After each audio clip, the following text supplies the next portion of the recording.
तो सर इतने सारे ब्रांड है, बड़े बड़े नाम अगर आते हैं, जैसे लिबास का भी आ गया, बीबा का भी आ गया, तो कैसे किया और मतलब आपको क्यों लगा कि आपका प्रोडक्ट खरीदा जाएगा? ना मैं वेस्टर्न में घुसूंगा ना मैं एथनिक में घुसूंगा। मैं इनका बीच का रास्ता बनाऊंगा, फ्यूजन वेयर। आपने हेल्थ कैंप भी ऑर्गेनाइज किया, प्लस वुमेन कार रैली भी ऑर्गेनाइज करी। ये दोनों आपको इंस्पिरेशन कहाँ से मिली? क्यों करना चाहिए था? क्यों करा आपने ये सब भी? विमेन एम्पावरमेंट को हम शुरू से सपोर्ट करते हुए आए। उसके लिए हमने कार रैली की जिसमें हमने वर्ल्ड रिकॉर्ड भी बनाया था। उस रैली में उन्होंने ये मैसेज हमने देने की कोशिश करी कि women can drive her life in her own direction. Raghunandan Rawat, fashion entrepreneur, creative Maverick और ब्रांड बिल्डर। इंजीनियरिंग से मॉडलिंग, एक्टिंग और पायलट ट्रेनिंग तक करियर के कई टर्न्स के बाद इन्होंने चुना एंटरप्रेन्योरशिप का रास्ता। जीरो से शुरू किया जोलो लेबल और आज 17 से भी ज्यादा स्टोर्स एवं 300 से भी ज्यादा डेली ऑर्डर्स के साथ बना रहे हैं इंडिया का नेक्स्ट फ्यूजन फैशन ब्रांड। क्योंकि सही करियर वो नहीं होता जो सीधा होता है, वो होता है जो आपका अपना। पैसा कहाँ बनता है? ऑनलाइन बनता है कि ऑफलाइन बनता है? अब आप आज के टाइम पे अपने देश में 130 करोड़ की जनता है। मुझे ऐसा लगता है जैसे आप बोल रहे हैं ऑनलाइन, आज मैं घर बैठे हुए पूरे इंडिया में माल बेच सकता हूँ। ये ऑनलाइन का प्रॉफिट है। क्या रॉन्ग डिसीजन लिया था आपने? आपको रिग्रेट है उस डिसीजन का? और आपने क्या सीखा उस डिसीजन से? एक्चुअली मैंने मेरे बिजनेस में कुछ रॉन्ग डिसीजन लिए हैं, तो मुझे इससे ये समझ में आया कि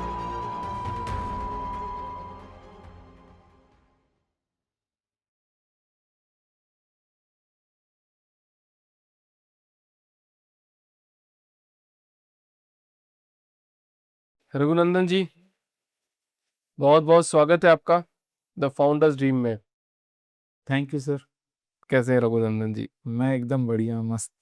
अब अपन बात कर रहे थे ना कि रोलर कोस्टर लाइफ है, पता ही नहीं चलता है, आम जनता को नहीं पता चलता है कि पीछे क्या हो रहा है बैकग्राउंड में। तो अभी जो देश की परिस्थिति है, स्थिति है, उससे एक एंटरप्रेन्योर को फर्क पड़ रहा है। डेफिनेटली एंटरप्रेन्योर को तो हर जगह फर्क पड़ता है, हम्म। चाहे कुछ भी हो, देश में कुछ भी हो, प्लस माइनस कैसे भी हो, कोई भी सिचुएशन हो, सबसे पहले एंटरप्रेन्योर को फर्क पड़ता है। मैं ही नहीं कह रहा जॉब क्लास वालों को फर्क नहीं पड़ता। बहुत सारी जॉब्स भी जा रही हैं, बड़ी बड़ी कंपनीज में हायरिंग भी चल रही है और जॉब भी जा रही हैं। लेकिन बिजनेस एंटरप्रेन्योर को ज्यादा फर्क पड़ता है। वैसे ही हमारी बिजनेस को भी फर्क थोड़ा सा पड़ रहा है। जिसका बिजनेस स्केल नहीं हो गया है उसको फर्क पड़ रहा है, मतलब जो अभी उस स्थिति में है कि भैया कि मैं अब स्केल करूंगा, कुछ करने की कोशिश करूंगा या मार्केट से बिजनेस आएगा, उसको फर्क पड़ रहा है। जो वैसे ही 100 200 500 करोड़ की कंपनी बना चुका है उसको नहीं पड़ देखिए रहा है। अभिषेक जी, इसमें एक पॉइंट है, हाँ। उनको तो फर्क पड़ रहा है। नेचुरल सी बात है कि जो अभी ग्रोइंग स्टेज में है उनको ज्यादा फर्क पड़ेगा, क्योंकि एक एक छोटी चीज उनके लिए बहुत स्ट्रांग वो डालती है। लेकिन आप एक चीज देखिए, कई कंपनीज को प्रॉफिट भी बहुत ज्यादा होता है। कोविड में कई कंपनीज करोड़पति बन गई, कई कई कंपनीज करोड़पति से नीचे आ गई। अब जैसे आप छोटा एग्जांपल देखिए, अभी आपको इलेक्ट्रिक व्हीकल्स पे ज्यादा ध्यान देना है, आपको इस पे ज्यादा ध्यान नहीं देना, पेट्रोल डीजल को आपको कम यूज करना है। अब आप देखिए ओला की सेल, टाटा मोटर्स की पीवी की जो सेल्स हैं, आप नंबर्स देखिए लास्ट 2 मंथ्स के, वो स्पाइक किया है। हर कोई इलेक्ट्रिक लेने भाग रहा है। तो अब जो इलेक्ट्रिक कंपनीज हैं उनको कितना प्रॉफिट हो रहा है और कितनी जल्दी होगा, जब उन्होंने जो 1 साल का जो टारगेट्स लिए होंगे उनके कुछ महीनों में पूरे हो जाएंगे, पूरे हो जाते हैं क्योंकि अब सब इलेक्ट्रिक की तरफ भाग रहे हैं। हर जो भी पॉलिटिशियन है इलेक्ट्रिक कार में घूम रहे हैं। आज हमारे राजस्थान के जो चीफ मिनिस्टर हैं उनके काफिले में 10 गाड़ियां चलती, तो 10 की 10 इलेक्ट्रिक महिंद्रा की गाड़ियां ले ली उन्होंने। अब उससे मेड इन इंडिया भी प्रोडक्ट प्रमोट हो रहा है और सेल्स भी इंडिया की बढ़ रही है। तो कुछ बिजनेस को इफेक्ट होता है, कुछ बिजनेस को प्रॉफिट होता है। आपने जोलो लेबल बनाया, या ब्रांड बनाया, पर आप इंजीनियर हैं, फिर उसके बाद मॉडलिंग करी, एक्टिंग करी, पायलट की ट्रेनिंग भी करी आपने, फिर फैशन बिजनेस, ये सक्सेस स्टोरी बना रहे हो या फिर आप आइडेंटिटी चेंज कर रहे हो अपनी? एक्चुअली लोग इसे आइडेंटिटी क्राइसिस कह सकते हैं। मेरे लिए ये Google maps approach to life है। अगर आप गलत रास्ते पे जाओगे ही नहीं तो आपको डेस्टिनेशन कहाँ जाना है ये पता चलेगा नहीं।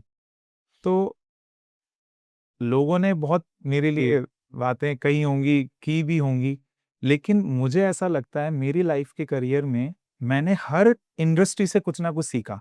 हाँ, ये सही है, मैंने इंजीनियरिंग करी, पायलट ट्रेनिंग करी, मॉडलिंग करी, उसके बाद मैंने एंटरप्रेन्योर भी बना मैं, बट हर इंडस्ट्री से मैंने कुछ ना कुछ सीखा। अब लोग तो ये कहते हैं सर, लोग तो ये कहते हैं सोच समझ के डिसीजन लो। क्या आप मुझे ये बता सकते हैं हर इंसान जिसने सोच समझ के डिसीजन लिया अपनी लाइफ में, जो वो करना चाहता था, क्या वो सक्सेसफुल है? नहीं, पॉसिबल ही नहीं है। तो सोच समझ के डिसीजंस लेना वाला क्या सही हो सकता है हर वक्त? ये पॉसिबल नहीं है। करेक्ट। लेकिन लोग ये ऐसा ही कहते हैं। लेकिन इसीलिए मैंने इस मिथ को नहीं सुना और मुझे जो करना था मैंने किया। हर इंडस्ट्री से मैंने कुछ ना कुछ सीखा। इंजीनियरिंग से मैंने प्रॉब्लम सॉल्विंग सीखा। उसके बाद मैंने मॉडलिंग करी, खुद को प्रेजेंट कैसे किया जाता है। आज मैं आपके सामने बैठा हूँ, कैसे प्रेजेंट करूंगा खुद को, तभी आप मेरी तरफ अट्रैक्ट होंगे। करेक्ट। वो सीखा। देन मैंने पायलट ट्रेनिंग करी, उससे मल्टीटास्किंग सीखा। मल्टीटास्किंग एंड डिसिप्लिन में रहना। आप ये मानिए पायलट ट्रेनिंग में मैंने पूरी लाइफ की एक पूरी एजुकेशन ले ली, ऐसा समझिए। मतलब उसमें मैं इतना रोया, इतनी चीजें सीखी, डिसिप्लिन, मल्टीटास्किंग, टाइम से हर चीज मैनेज कैसे होती है। मल्टीटास्किंग का मतलब है आपको वहां पे 20 मीटर्स हैं तो 20 मीटर्स को रेगुलर वॉच करना है, बाहर भी देखना है, पैरों से रडर चेंज करने हैं, आपको हर चीज, हाथ आपके उस पे काम कर रहे हैं, मतलब हर चीज आपकी बॉडी की काम कर रही। तो मैंने उससे मल्टीटास्किंग सीखा, डिसिप्लिन में रहना सीखा। देन मैंने फाइनली एंटरप्रेन्योरशिप से लीडरशिप और पेशेंस सीखा। अब पेशेंस, आपको पता है बिजनेस में पेशेंस रहना बहुत बड़ा वर्ड है, इसलिए पेशेंस सीखा मैंने इससे। और आज मैं फाइनली ये सारी चीजें मुझे मिला के मेरे इस बिजनेस जोड़ो लेवल में काम आ रही है। कितने स्टोर हो गए अभी तक सर? सर अभी मैंने मल्टी ब्रांड स्टोर्स हो गए हैं 70, हमारे खुद के स्टोर्स हो गए हैं 3 स्टोर्स हमारे खुद के हैं। एंड हमारा बिजनेस स्टार्ट हुआ ऑनलाइन प्लेटफॉर्म से। हमारी जर्नी है ऑनलाइन प्लेटफॉर्म से स्टार्ट हुई है। तो मिंत्रा, नायका, पन्या, स्टार्टअप क्लिक, अमेजन, फ्लिपकार्ट, सारे ऑनलाइन प्लेटफॉर्म्स पे हमारा ब्रांड है। और खासकर मिंत्रा पे हमारा एक ब्रांड बन चुका है। जो मुझे ब्रांड बनाना था कि ब्रांड बने, वो मेरा मिंत्रा पे ऑलरेडी हम आ चुके हैं ऐसी पोजीशन पे। वहां से ही हमने सोचा कि अब हमें ऑफलाइन स्टोर्स को मार्केट में लेके आना चाहिए, इसलिए अभी हम ऑफलाइन पे थोड़ा एक्सप्लोर पे ज्यादा ध्यान दे रहे हैं। बाकी ऑनलाइन तो हमारा चल ही रहा है सर। 300 पार्सल्स हम डेली के डिस्पैच कर रहे हैं। फैमिली का प्रेशर मिला आपको या नहीं मिला? सर आपको क्या लगता है कि मेरे इतनी सारी जर्नी चेंज हुई होगी तो प्रेशर हुआ होगा या नहीं? तो फिर पैशन फॉलो करे कि फैमिली का प्रेशर फॉलो करे? सर पैशन और फैमिली के प्रेशर में एक चीज, आपको हमेशा पैशन को चूज करना चाहिए। मुझे ऐसा लगता है आज की जनरेशन क्या करती है, आज की जनरेशन बहस करने में ज्यादा बिलीव करती है। आप लड़ना चाहते हो, अपने फैमिली ने बोला नहीं ये कैसे होगा, तो आप लड़ोगे। आप लड़ो मत। मेरा ये मानना है आप लड़ो मत, उनको रिजल्ट लाके दो। आप अंदर ही अंदर अपने काम पे काम, क्योंकि वो आपको वो प्रेशर क्यों बना रहे हैं? क्योंकि उनको डर है। ये सब चीजें डर से है। डर है कहीं ना कहीं कि ये क्या होगा, भटक तो नहीं जाएगा, राह पे तो रहेगा। तो ये सब चीजें प्रेशर और डर की वजह से ये सब प्रेशर है। करेक्ट। तो मुझे ऐसा लगता है सर आप लड़ो मत, आप अपनी फैमिली को शांत रखो और आप भी शांत रहो और आप रिजल्ट लाके दो। अगर आप रिजल्ट लाके दोगे तो जो फैमिली मेंबर्स आपके सपोर्ट में नहीं है, वही सबसे बड़ा आपका बैक सपोर्ट बन के खड़े होंगे जिस दिन आप रिजल्ट दोगे। तो सर इतने सारे ब्रांड है, बड़े बड़े नाम अगर आते हैं, जैसे लिबास का भी आ गया, बीबा का भी आ गया, या फिर अदर बड़े ब्रांड आ गए, उसके बीच में आपने अपने आप को प्लेस किया, तो कैसे किया? और मतलब आपको क्यों लगा कि आपका प्रोडक्ट खरीदा जाएगा? कुछ यूएसपी बनाई आपने? यस, एक्चुअली क्या है सर, बड़े ब्रांड जैसे लिबास है, बीबा है, ये एक टाइम पे ये भी छोटे ब्रांड्स थे। इन्होंने अपनी जर्नी चालू की ऑफलाइन स्टोर से, देन ऑनलाइन में अभी इनका भी बिक रहा है। हमने जर्नी स्टार्ट की ऑनलाइन से। अभी के टाइम, अब ये लोग जो जितने बड़े ब्रांड्स होते हैं सर, ये लोग चाल चल सकते हैं हाथी की चाल, क्योंकि इनकी उतनी बड़ी टीम होती है, एग्जीबिशंस होते हैं, टाइम लगता है हर चीज में। इन्वेंट्री नहीं बनेगी तो उस पर डिसीजंस होंगे, फिर इन्वेंट्री सब जगह पहुंचना, सारे स्टोर्स पे जाना, तो इनको एक हाथी की चाल चलनी पड़ती है। हम चलते हैं घोड़े की चाल, क्योंकि हमारी छोटी टीम है, छोटी जगह, अभी हम सारा ऑनलाइन काम कर रहे हैं। ऑनलाइन में चेंजेस यूं होते हैं, इनके पास स्टोर्स हैं, इतना बड़ा टीम है, तो सबको एग्जीबिशन टाइम देने में टाइम लगता है। हमारे काम में ऑनलाइन में हम चेंजेस जल्दी से कर लेते हैं। तो हमने बुटीक स्टाइल ब्रांड बनाया हमारा, और हम इनको टक्कर देने नहीं गए थे, हम तो हमारा ब्रांड बनाने निकले। जैसे आप ये देखेंगे, आपने अभी पॉइंट बोला था कि मैं सबसे नहीं पूछूंगा कि बड़ा ब्रांड बनाना चाहिए, मतलब इनके साथ आपका क्या कंपैरिजन नहीं मतलब करना। मैं बोल रहा हूँ कि जैसे सवाल आता है ना कि इतने सारे ब्रांड्स होते हैं बड़े बड़े, तो मैं आज की बात अपनी लर्निंग के लिए किसी भी एंटरप्रेन्योर से ये बात नहीं करूंगा कि इतने बड़े ब्रांड्स हैं, आप में क्या यूएसपी है। हाँ, सब में यूएसपी होती है, तो सब मैं में सवाल ही यूएसपी चेंज होती कर है। दूंगा।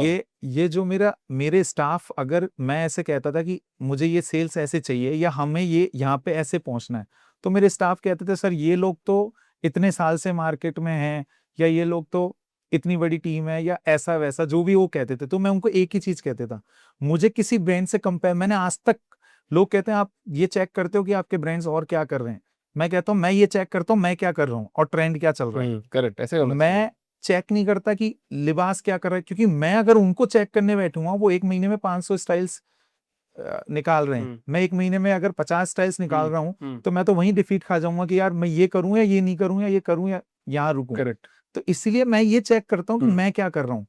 तो हम लोगों ने डेफिनेटली दूसरों को कंपेयर में रखा ही नहीं, हमने हमारे ब्रांड को बनाया और हम उसको यहाँ तक लेके आए। बुटीक स्टाइल ब्रांड बनाया जिसमें हमने एक गैप था उसको फिल किया। मार्केट में गैप था, एक छोटा सा गैप था सर, कि जैसे मैंने चेक किया मेरी फैमिली में मदर या सिस्टर को कुछ खरीदना है, पार्टीज, आप आज का टाइम, पहले का टाइम बहुत डिफरेंट था। विमेंस घर रहती थी, जाती नहीं थी, 6 महीने में एक बार कहीं बाहर जाना है।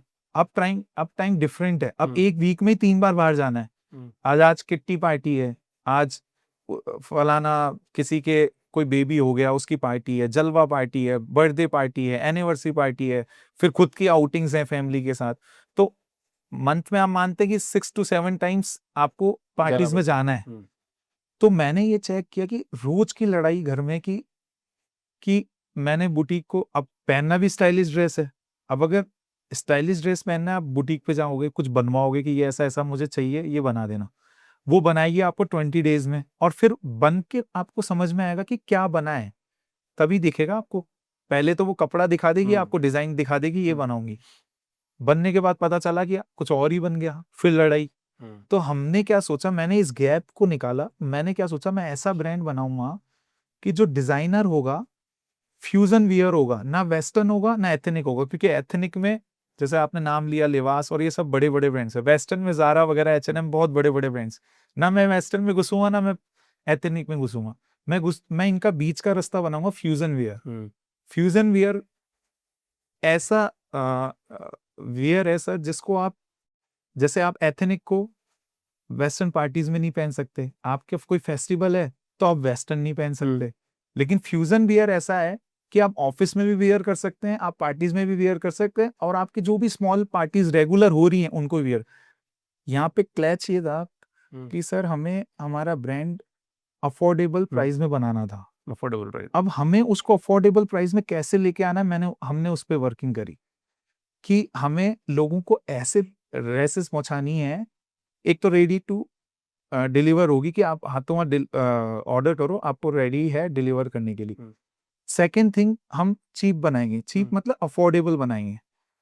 तो उसी पे हमने काम किया और हमने डिजाइनर्स को रखे, और अगर आप छोटे डिजाइनर को पकड़ोगे ना सर, तो छोटी सोच से छोटी डिजाइन ही बनाएगा, सस्ती बना देगा, लेकिन मैंने बड़े डिजाइनर को पकड़ा, उनसे छोटी, कि हम अफोर्डेबल कैसे बनाए। जो वो चीज 1 लाख रुपए की बना रहे थे, मैंने उसको बोला मुझे ये 5000 में चाहिए, कैसे बनेगा। तो हमने उस चीज को वहां से उठा के 5000 में लेके आए, एवरेज सेलिंग प्राइस 3000 रखी, और वहां से हमारी जर्नी स्टार्ट हुई। धीरे धीरे धीरे धीरे हमने लोगों तक हमारा प्रोडक्ट पहुंचाया, माउथ पब्लिसिटी हुई, एग्जीबिशंस करी, उसके थ्रू हम और ब्रांड्स को, हमें नहीं पता हम क्या उनको डिफीट कर पाए नहीं कर पाए, हमें करना भी नहीं है, हमने तो हमारा रास्ता बनाया और हम यहाँ तक पहुंचे हैं। तो जब कोई भी ब्रांड बनाता है तो पैसे तो चाहिए होते हैं खूब सारे, तो सबसे पहला फाइनेंशियल एडवाइजर कौन था, किसने फंड किया, कैसे शुरुआत करी पैसों की, सर पैसे कैसे आए? पैसे सर, कैपिटल, ये आपका एकदम राइट क्वेश्चन है कि सबसे पहले कैपिटल चाहिए होती है बिजनेस को रन करने के लिए। तो मेरे पास खुद का जो अर्निंग थी, सेविंग्स थी, उसको यूज़ करी, फिर मेरी वाइफ अर्निंग थी, उसको यूज़ करा। तो सबसे पहला मेरी जो फंडिंग आई वो मेरी वाइफ से आई, वाइफ ने मुझे बहुत सपोर्ट किया, उसके बाद कुछ फैमिली मेम्बर्स ने मुझे सपोर्ट किया, और आज धीरे धीरे धीरे कोई भी अब तो लोग तैयार रहते हैं। जो फ्रेंड्स जिनसे मैंने बोला था कि अपन कुछ करते हैं, मेरे पास हाँ। नया आइडिया है, वो मेरे से दूर थे। नहीं नहीं नहीं नहीं, पता नहीं क्या करेंगे, घर वालों का बिजनेस है उस पर बैठे थे, मैं कुछ नया कर रहा था। सबको डर लगता है, सेफ है नहीं है, पता नहीं क्या होगा। आज उन लोगों का फोन आता है कि कुछ चाहिए कैपिटल तो हमें बताना, हम जुड़ जाते हैं, कोई है क्या साथ में। लेकिन आज मुझे किसी की जरूरत नहीं है, मुझे फंडिंग चाहिए मेरे इन्वेस्टर से, मुझे किसी इंटरनल फंडिंग की अभी जरूरत नहीं है। अभी अपन थोड़ी देर पहले बात कर रहे थे, आप इतने हैंडसम दिखते थे एक टाइम पे, हाँ हाँ अभी भी दिख रहे हो आप। हाँ हाँ हाँ। बट जो पोर्टफोलियो है आपका, जो इतना सॉलिड पोर्टफोलियो आपने बनाया है मॉडलिंग की दुनिया में, अभी एंटरप्रेन्योरशिप की वो कौन सी ऐसा डार्क ट्रुथ है जो इंस्टाग्राम पर नहीं दिखता है? मैंने आपको पहचाना नहीं, मैंने बोला आप इंस्टाग्राम पे तो अलग दिख रहे थे, अभी आप दिख अलग दिख रहे हो।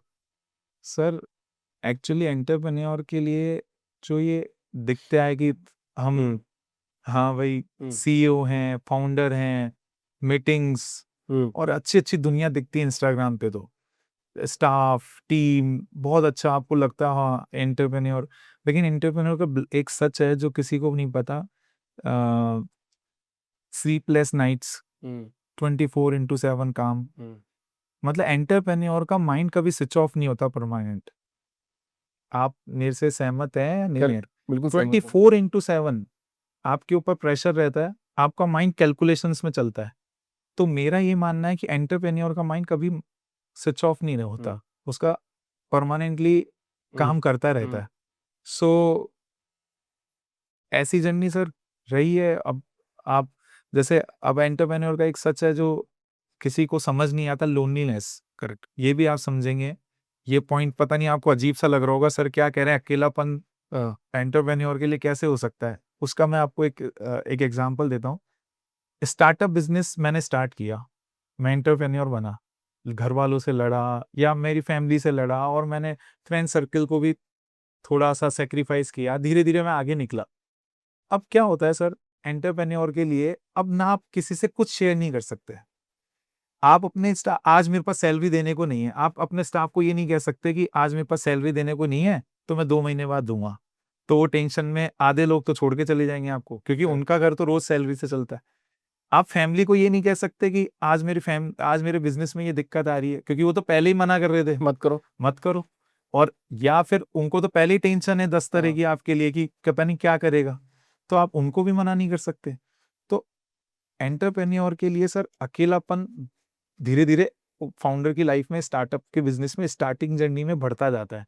आपको जो करना है खुद को करना है, आपको हंस के अपने टेबल पे आके बैठना है। अंदर क्या चल रहा है वो आप ही को पता है, लेकिन बाहर आप आके स्टाफ को तो हंस के ही बात करोगे और सबसे हाई हेलो अच्छे से ही करोगे। अंदर क्या है, सैलरी देनी है नहीं देनी, क्या होगा नहीं होगा बिजनेस में, आगे का कैसी फेज आपको दिख रहा है, सही है गलत है, वो नहीं पता। तो सर ये एक ऐसा ट्रुथ है फाउंडर्स का, जो भी फाउंडर होगा, आपके पास इतने फाउंडर्स आते हैं, आप ये पूछना कि आप अकेलापन फील करते हो क्या, तो वो बोलेंगे हाँ अकेलापन, अगर सच्चा कुछ होगा तो यही बोलेगा कि हाँ अकेलापन तो हो गया है लाइफ में। क्योंकि फाउंडर की लाइफ इतनी टिपिकल हो जाती है कि वो किससे कुछ शेयर नहीं कर सकते अब तक, क्योंकि डिसीजन आपका है। आप लड़े हो कि मैं ये स्टार्टअप बिजनेस स्टार्ट करूंगा, ये करूंगा वो करूंगा, और फिर आप अगर ये बोलो ये प्रॉब्लम आ रही है तो बोलेंगे भाई किया तो था, सही बात है, हमने तो बोला ही था। तो आपको खुद को सारे डिसीजन लेने पड़ते हैं। तो ये ट्रुथ इंस्टाग्राम पे कोई नहीं दिखाता, इंस्टाग्राम पे वही अच्छा आपकी ग्लैमरस पार्टी। लाइफ दिखाते हैं। Yes yes yes. एंटरप्रेन्योरशिप की बात कर ही रहे हैं तो सबसे इम्पोर्टेंट टीम होनी चाहिए। टीम नहीं होगी तो काम चलेगा नहीं। अब हायरिंग करते हो तब माइंडसेट देखते हो, हंगर देखते हो या स्किल देखते हो, क्या देखते हो आप? सर मैं स्किल्स को सबसे लास्ट में देखता हूँ, ये मेरी फिलॉसफी है। मैं हंगर माइंडसेट देखता हूँ। हंगर माइंडसेट होना बहुत जरूरी है, ये मैं मानता हूँ। लोग स्किल्स देखते होंगे बड़ी बड़ी कंपनियों में, वो देखते होंगे उनका सीवी कैसा है, लेकिन स्टार्टअप ब्रेन बिल्कुल डिफरेंट होता है। करेक्ट। आप समझिए, जो आप अगर सॉफ्टवेयर इंजीनियरिंग करके कोई बड़ी सॉफ्टवेयर कंपनी में जा रहे हो तो वो आपकी स्किल्स, आपका पूरा सीवी देखेंगे, कहाँ का क्या काम किया, कितना एक्सपीरियंस है, सब कुछ देखेंगे, क्या स्किल्स हैं। बट स्टार्टअप बिजनेस जब, मेरे अकॉर्डिंग बिल्कुल अपोजिट होता है। स्टार्टअप बिजनेस में आपको हंगर है, आपको कुछ करके दिखाना है। ऐसा ही हंगर आपकी टीम में भी होना चाहिए। अगर आपको ऐसी टीम मिल रही है तो आपको उसको हायर करना चाहिए, चाहे उसको स्किल्स है नहीं है, क्योंकि स्किल्स तो आप उसको सिखा दोगे, करेक्ट। और स्किल्स तो वो 3 महीने में भी सीख जाएगा। तो मेरे काम में मैंने जब भी इंटरव्यूज लिए, टीम बनाई धीरे धीरे, मैं अकेला था, फिर 2 हुए, 3 हुए, आज 20-25 मेंबर्स की टीम है। तो मैंने हमेशा वो जुनून देखा सामने वाले में। मैंने चाहे 6 मंथ्स हायरिंग नहीं की होगी किसी की, कि ढूंढ रहे हो, प्रोसेस में होगा, लेकिन हायरिंग केवल इसी वजह से कि मुझे वो आदमी नहीं चाहिए जो ये बोल दे कि सर ये तो मेरा काम ही नहीं है, ये मैं कैसे करूंगा, या ये तो मैं कर ही नहीं सकता, मुझे तो मैं तो ये मेरी ये फील्ड है। मुझे वो चाहिए था जो ये बोले सर आप तो मुझे काम बताओ, चाहे मुझे रात दिन एक करना पड़े, ये काम आपके लिए करके दूंगा। मुझे वो चाहिए था, क्योंकि स्टार्टअप ब्रांड जब भी बिल्ड हो सकता है जब आपके साथ भी आपके जैसा सेम फेस का जुनून हो। तो मेरे लिए माइंडसेट, हंगर बहुत जरूरी है, ना अच्छा, कि स्किल्स। फैशन इंडस्ट्री के अंदर हो तो क्या ये सेलिब्रिटीज और जितने भी इन्फ्लुएंसर्स है, क्या ये बाइंग पैटर्न चेंज कर रहे हैं लोगों का? क्या मानना है आपका इसमें? हाँ, डेफिनेटली पूरी इंडस्ट्री इस पे डिपेंड हो गई है आज के टाइम पे, लेकिन मैं सभी से यही रिक्वेस्ट करूंगा कि आपको इन पे डिपेंडेंट नहीं होना, इनको इन्फ्लुएंस होकर चीजें देखनी है, मार्केट ट्रेंड देखना है, लेकिन आपको अपनी पॉकेट देखना बहुत जरूरी है। हाँ, मेरे लिए हम भी इन्फ्लुएंसर मार्केटिंग करते हैं, लेकिन मैं जोलो लेबल के माध्यम से यही बोलना चाहता हूँ कि आप सबसे पहले अपनी पॉकेट देखिए, इन्फ्लुएंस मत होइए। आपको पता है आजकल ऐसा टाइम आ गया है, आपकी अगर कबर्ड फुल है, 100 ड्रेसेस हैं, और इन्फ्लुएंसर ने कोई ड्रेस डाली या कोई भी शू डाला या कोई भी कुछ भी प्रोडक्ट डाला और अच्छा लगा आपको, तो आपको ये लगेगा ये प्रोडक्ट मेरे पास होना चाहिए, जबकि आपके पास है ऑलरेडी। ये इन्फ्लुएंसर मार्केटिंग है, और इससे लोग ज्यादा प्रभावित हो रहे हैं और इन्फ्लुएंस हो रहे हैं। लेकिन मेरा ये मानना है कि आपको इतना इन्फ्लुएंस नहीं होना चाहिए, आपको अपनी पॉकेट पे ध्यान देना चाहिए, और बस दैट्स ऑल। तो मतलब जब आपको मतलब कैसा लगता है कि ये फैशन इंडस्ट्री इंस्पायरिंग होने की बजाय एक इनसिक्योरिटी पैदा कर रही है? हाँ, यही मैंने आपको बोला कि लोग इनसिक्योर ज्यादा हो रहे हैं। ऐसा मन में ऐसा हो गया है कि मैं अगर ये मेरे पास नहीं होगा तो मैं शायद अच्छा ही नहीं दिखूंगा, ये नहीं होगा तो शायद ऐसा मैं पार्टी में शायद मुझे कोई टोक देगा, लेकिन ऐसा नहीं है। आपको अपनी पॉकेट पे ध्यान रखना चाहिए। इन्फ्लुएंसर मार्केटिंग को उतना ही इन्फ्लुएंस होना चाहिए जितना आपको ट्रेंड समझ में आए कि अब ये ट्रेंड चल रहा है, करेक्ट। बस वहां तक। बाकी आपको खुद के डिसीजन लेना चाहिए, इनसिक्योर बिल्कुल फील नहीं करना चाहिए। इनसिक्योर फील करेंगे तो आप हमेशा गलत डिसीजन लेंगे, और आपकी हमेशा बाइंग उतनी होगी जितनी आपकी कैपेसिटी है, उससे हमेशा ज्यादा बाइंग आप करोगे। आप इतना काम किए सर, फैशन इंडस्ट्री में भी बहुत साल रहे हो, सबसे ग्लैमरस इंडस्ट्री में रहे हो, फिर फैशन इंडस्ट्री में वापस आ गए, आप खुद भी कर रहे हो, फिर भी डिवोशनल साइड क्यों है आपकी, और उसको मेंटेन करना कितना चैलेंजिंग है? सर, ये आपका क्वेश्चन बहुत अच्छा लगा मुझे, डिवोशनल वाला, क्योंकि आज का यूथ बिल्कुल भटक चुका है। मैं लगता है आपको भटक चुका है? मुझे नहीं हाँ, लगता। मुझे ऐसा लगता है कि मुझे नहीं लगता, नहीं इन द भटका सेंस, मतलब। मुझे ऐसा लगता है भटकने का सेंस मेरा ये मतलब है कि आप एक ही फेज में ध्यान देते हैं। जैसे आपको बिजनेस करना है तो आप ये सोच रहे हैं बिजनेस करना है, अब आप फैमिली को भूल जाएंगे, आपका जो ठाकुर जी का फेज है उसको भूल जाएंगे, आप अपने ईस्ट को भूल जाएंगे। मतलब आप केवल अगर बिजनेस करना चाहते हैं और जुनून है तो बिजनेस में घुस जाएंगे। उससे आपको 2 चीज होगी, पता है आपको, एक एंजाइटी बढ़ेगी, एक डिप्रेशन बढ़ेगा। आपको क्या लगता है लाइन ऐसे चलेगी क्या? लाइन तो ऐसे ही चलेगी ना, ग्राफ तो ऐसे ही चलेगा, अप एंड डाउन आएंगे। तो स्ट्रेट लाइन कभी नहीं रहेगी लाइफ में, और अप एंड डाउन आए तो जो आपने लाइफ पैटर्न बना रखा है इसमें आप डिप्रेशन और एंजाइटी में ही जाओगे, आपको कोई रोक नहीं सकता। आप लास्ट के 5 इयर्स का डेटा देखो, इंडिया का सबसे ज्यादा मेडिसिन कौन सी बिकी है? कौन सी बिकी? डिप्रेशन की तो नहीं बिकी? सबसे ज्यादा डिप्रेशन और एंजाइटी की बिकी है सर। बीपी और शुगर सब बोलते हैं, लेकिन आप अगर डेटा ढंग से देखेंगे तो एंजाइटी और डिप्रेशन की दवाइयां बिक रही है। क्यों बिक रही है? मेरे ऑफिस में ही बहुत है, कम से कम 15-20 लोग। हाँ, तो सर आप बताइए क्यों बिक रही है? क्योंकि उनको ये चीज, ये फेस पता ही नहीं है डिवोशनल वाला। अब आप ये देखिए, भक्ति वाला फेज अगर आपकी लाइफ में आ जाए, ये आपको इनर पीस देती है। अगर आपकी लाइफ में इनर पीस नहीं है तो आप इन सब का शिकार 100% होंगे। और आपने जैसे क्वेश्चन पूछा, ये सब करने के बाद भी मैं ये क्यों करता हूँ, मैं अपने इनर पीस के लिए करता हूँ सर। इनर पीस, एक आपको ऊपर ही ऊपर आप सबको दिखा रहे हो मैं खुश हूँ, बहुत आप बिजनेस कर रहे हो, लेकिन जब अप एंड डाउन आते हैं तब आपको इनर पीस चाहिए होता है। फैमिली प्रॉब्लम्स, बिजनेस प्रॉब्लम्स, हम्म। सबसे लड़ने के लिए एक इनर पीस अब मैं क्या करता हूँ उसके लिए, मैं सिंपल चीज करता हूँ, मैं ठाकुर जी के सामने बैठता हूँ, आधा घंटा माला फेरता हूँ और ध्यान लगाता हूँ, मेडिटेशन। उससे मुझे अंदर से ताकत मिलती है। और आप जब तुलसी का मटका को घुमाते हैं तो जैसे जैसे एक एक मटका घूमता है ना सर, तो पता चलता है कि हर चीज का एक टाइम होता है। जब मटका घूमता है तो हर चीज का एक टाइम होता है, एक साइकिल चल रही है।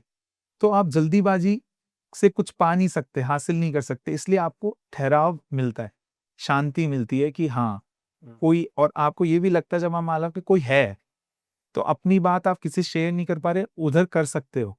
इसीलिए आज के यूथ को मेरा एक मैसेज है सर, कि यूथ को अपना ठाकुर जी वाला टाइम भी सेपरेट रखना चाहिए, कि ये टाइम मेरा उनका है, ये मैं माला फेरूंगा, चैटिंग करूंगा, इसमें मेरा कोई बीच में डिस्टरबेंस नहीं होगा।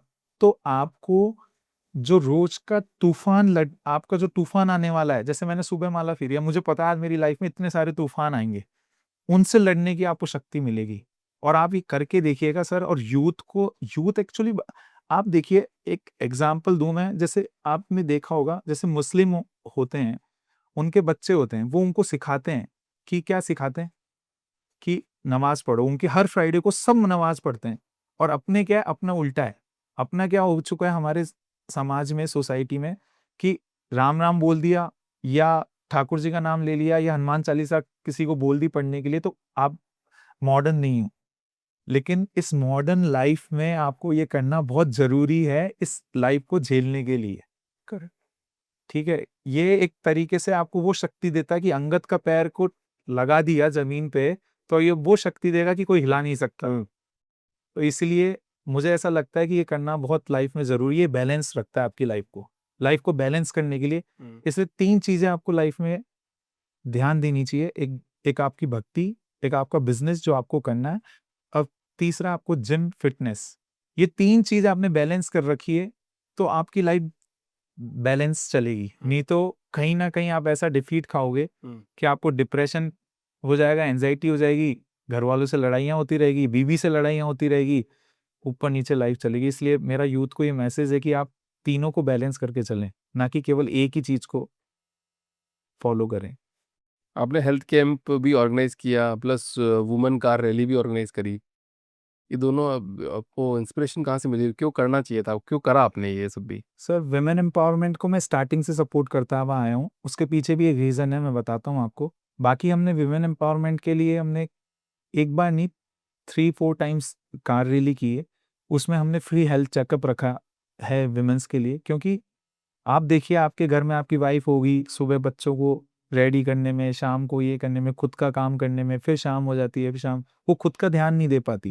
तो इसीलिए हम उनके लिए फ्री हेल्थ चेकअप रखते हैं हमारे यहाँ पे कैंप में, कि वो आके खुद का टेस्ट करा सके, नॉर्मल जो जितनी भी डिजीज होती है उनका टेस्ट करा सके और उनको पता चले। विमेन एम्पावरमेंट को हम शुरू से सपोर्ट करते हुए आए। उसके लिए हमने कार रैली की, जिसमें हमने वर्ल्ड रिकॉर्ड भी बनाया था। 150 to 200 कार्स विमेन ने ड्राइव की थी हमारे यहाँ आके। और उस रैली में उन्होंने ये मैसेज हमने देने की कोशिश करी कि women can drive her life in her own direction. इसका मतलब कि वो अपनी लाइफ को जैसा जीना चाहती हैं वैसे जिए, क्योंकि जो सोसाइटी है वैसा करने नहीं देती। सोसाइटी विमेंस को दबा के रखना चाहती है, कुछ भी कोई उठना चाहेगा उसको बैठा देगी। इसलिए हमने आपको लगता होगा कि आप कैसी बातें कर रहे हैं, आज के टाइम पे तो ऐसा होता ही नहीं। लेकिन सर, आप एक फेज को देख रहे हैं, आप दूसरे फेज में अगर जा के घरों में देखेंगे तो आपको पता चलेगा कि आज भी महिलाएं इस चीज से जूझ रही। तो हमने ये इनिशिएटिव लिया हमारे जयपुर में, और हमने करके दिखाया, और इससे बहुत सारी लाइफ चेंजेस भी आए। और विमेंस ने कार ड्राइव करी हमारे यहाँ आके, हेल्थ चेकअप करवाया पूरा, उनको पूरी रिपोर्ट्स गई।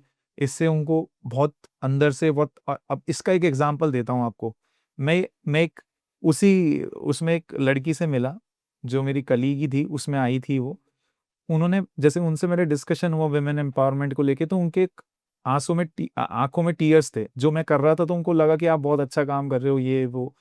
तो मैंने बोला आपकी आंखों में टीयर्स क्यों है, मतलब आपको क्या कुछ फील हो रहा है? तो उन्होंने मुझे उनकी स्टोरी बताई कि उनको एयर हॉस्टेस बनना था, उनकी लाइफ का ड्रीम था। कोई भी ड्रीम छोटा बड़ा नहीं होता सर। मुझे ये लगता है कि जो आपको अच्छा लगता है आप वो करो, वही, अगर चाहे छोटा भी काम है, आपको फोटोग्राफी करना पसंद है, आपके पेरेंट्स को लगेगा क्या फोटोग्राफी, लेकिन वो पसंद है तो वो छोटा काम नहीं है आपके लिए, वही आपका ड्रीम है। तो ऐसे ही उसका ड्रीम था एयर होस्टेस बनना, लेकिन जैसे ही उसने अपने घर पे बोला, सोसाइटी में पता चला, ट्रेनिंग पे जाने लगी, सबने उसके घर वालों को इतनी बातें बोल दी कि ये तो ऐसी बन जाएगी, एयर होस्टेस के साथ ऐसा होता है, नौकर होते हैं, कचरा उठाते हैं फ्लाइट में, ये करते हैं वो करते हैं, ऐसे करके उनके पेरेंट्स को पूरा भर दिया। उनके पेरेंट्स रोने लग गए, मतलब टोटली मिला के उसको उस फील्ड से बैकआउट करना पड़ा सोसाइटी की वजह से, कि ये हमारा काम थोड़ी है, ऐसा है वैसा है, तो उनको उसको निकलना पड़ा और वो छोटी मोटी एंकर बन गई।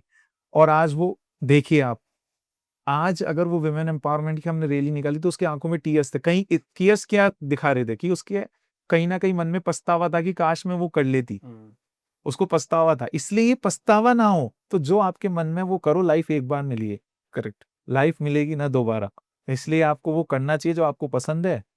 तो उन्होंने ऐसा नहीं किया और इसलिए हमने इस चीज को इनिशिएटिव लिया। विमेन एम्पावरमेंट के लिए हम करते रहते हैं, इस साल भी कुछ करेंगे, हर साल कुछ ना कुछ करते रहते हैं और आगे चलते हैं। रघुनंदन जी, कुछ आखिरी सवाल इस पॉडकास्ट के।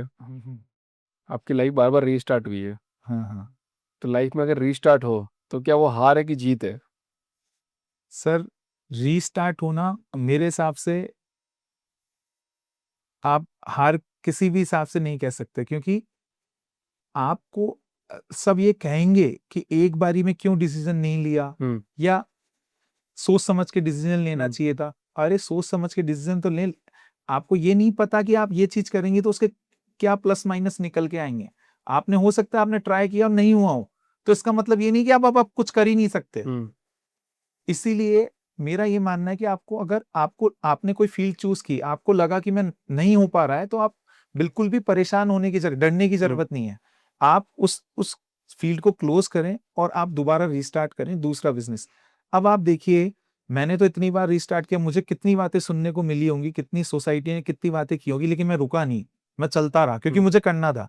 लेकिन आज के यूथ को मैं एक मैसेज देना चाहता हूं कि आप रीस्टार्ट से कभी डरे नहीं। कई लोग होते हैं जो अपना बिजनेस स्टार्ट करते हैं, अब लेकिन स्टार्ट करने से स्टार्ट किया, अब वो नहीं चल रहा तो डर के मारे ना वो अपनी फैमिली को बता पाते हैं और ना तो गलत डिसीजन लेते हैं, सुसाइड करते हैं, कोई कुछ कर लेता है, कोई उसी बिजनेस को रन करता रहता है माइनस। ऐसा बिल्कुल ना करें, डरे नहीं, जो आपको समझ आ रहा है वो आप करें। और मुझे ऐसा लगता है कि आपको बिल्कुल डरना नहीं चाहिए और वो फील्ड को चूज करना चाहिए जो जिसको आपको करना है। करेक्ट। तो डेफिनेटली रिजल्ट अच्छे होंगे और आप बिल्कुल मस्ती से वो काम करेंगे। आपका फैशन ब्रांड है, पैसा कहाँ बनता है, ऑनलाइन बनता है कि ऑफलाइन बनता है?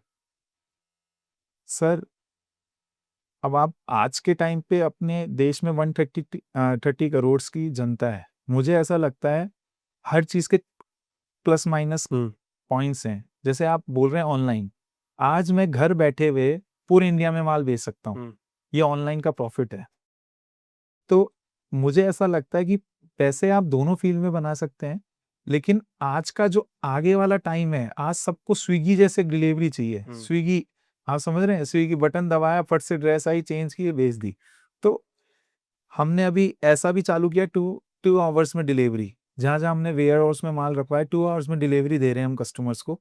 तो सबको स्विगी जैसा टाइम ऐसा चेंज हो चुका है, सबको स्विगी जैसी वो चाहिए, प्रोसेस चाहिए, फास्ट डिलीवरी चाहिए। तो आज के टाइम में मुझे ऐसा लगता है दोनों में आप पैसा बना सकते हैं, लेकिन ऑनलाइन में ज्यादा पैसा बना सकते हैं क्योंकि आप पूरे इंडिया में हर घर तक पहुंच सकते हैं। रघुनंदन जी, इतना बिजनेस आपने बना लिया, अभी अच्छा बिजनेस बनाया, बट हमेशा बिजनेस की लर्निंग होती है। क्या रॉन्ग डिसीजन लिया था आपने, आपको रिग्रेट है उस डिसीजन का, और आपने क्या सीखा उस डिसीजन से?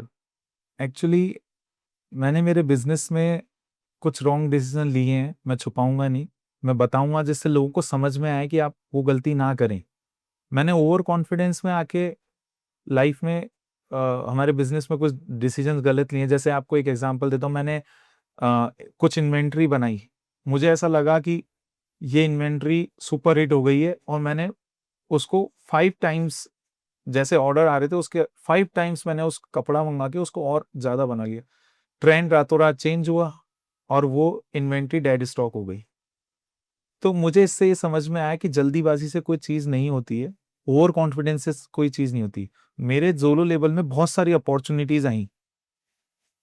मैंने हर अपॉर्च्युनिटी को ग्रैब करने की कोशिश की, जिसमें मैं गलत था। Every opportunity is not a right opportunity. Correct. So opportunity आपको मिलती रहेंगी, लेकिन आपको ये देखना पड़ेगा वो आपके लिए सही है या गलत है।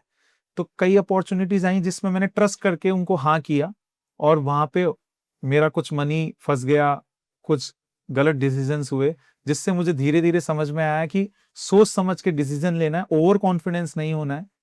और इसी से आगे मेरा अभी ब्रांड चल रहा है, तो इन सब चीज़ों का मैं ध्यान रखता हूँ कि हर चीज़ एक फ़ेज़ में चले, ना कि ज़्यादा ओवर एक्साइटेड में चले, ना कि ज़्यादा डाउन में चले। तो यही मेरी गलतियाँ थी, उसको मैंने सुधारा और आज ये गलतियाँ हम दोबारा नहीं करते हैं।